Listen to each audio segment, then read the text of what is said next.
दुनिया में दो उपाय हैं बोझ से मुक्त होने के। एक तो यह है कि दायित्व छोड़ दो। भगोड़ा सन्यासी वही करता है, वह दायित्व ही छोड़ देता है। वह कहता है कि ना रहेगा बांस, ना बजेगी बांसुरी, बात खत्म। पत्नी बच्चों को छोड़कर भाग गए जंगल।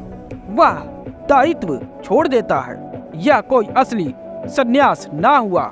असली सन्यास है दायित्व तो होने दो, कर्ता छोड़ दो तो भी बोझ चला जाता है। वही असली क्रांति है। यह कोई असली क्रांति ना हुई। तुम अगर घर बच्चे छोड़कर भाग गए, ज्यादा देर ना लगेगी, पहाड़ की गुफा में भी बच्चे और पत्नी आ जाएंगे। किसी पहाड़ी स्त्री से लगाव बन जाएगा। तुम अपने से कहाँ जाओगे? शिष्य इकट्ठे हो जाएंगे, उन्हीं से तुम्हारा भाव हो जाएगा। वही जो तुम्हारा अपने बच्चों से था, उन्हीं से मोह लग जाएगा। कल तुम्हारा शिष्य मर जाएगा तो तुम उसी तरह रहोगे जिस तरह तुम्हारे बेटे के मरने से रोते। तो फर्क क्या हुआ? मकान छोड़कर चले गए, गुफा में बैठ गए। कल गुफा में भूकंप आ जाए और गुफा टूट जाए तो तुम उसी तरफ दुखी हो जाओगे जैसे मकान के आग लग जाने से हो जाते हो।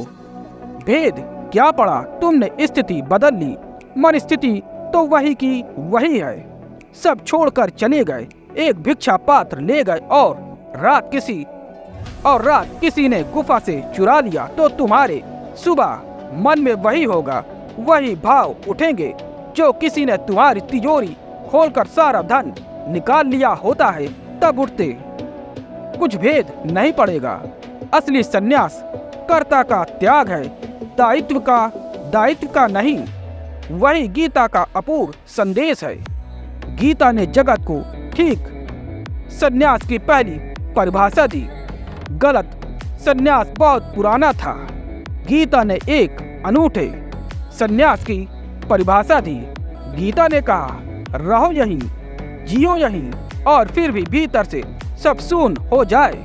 अर्जुन से वे कह रहे हैं, तू लड़ और भीतर से शून्य भाव से लड़। तू परमात्मा के हाथ में अपने को सौंप दे। परमात्मा यानी समग्र के हाथ में अपने को सौंप दे, फिर उसे जो करवाना हो करवा ले। जीत होगी कि हार, यह भी विचारणी नहीं है। तू है ही नहीं करने वाला तो फिर कल विचारणी नहीं हो सकता। अगर परमात्मा का जन्म और कर्म बहुत दूर की बात मालूम पड़े, बहुत एब्स्ट्रैक्ट हवाई बात मालूम पड़े, तो इस पृथ्वी पर जो कभी कभी परमात्मा की थोड़ी सी झलक मिलती है, उनमें पहचानने को कोशिश करना। उनमें भी तुम वही पाओगे, वही शून्य भाव, भीतर कोई भी नहीं। कर्म का विराट जाल और कर्ता का अभाव।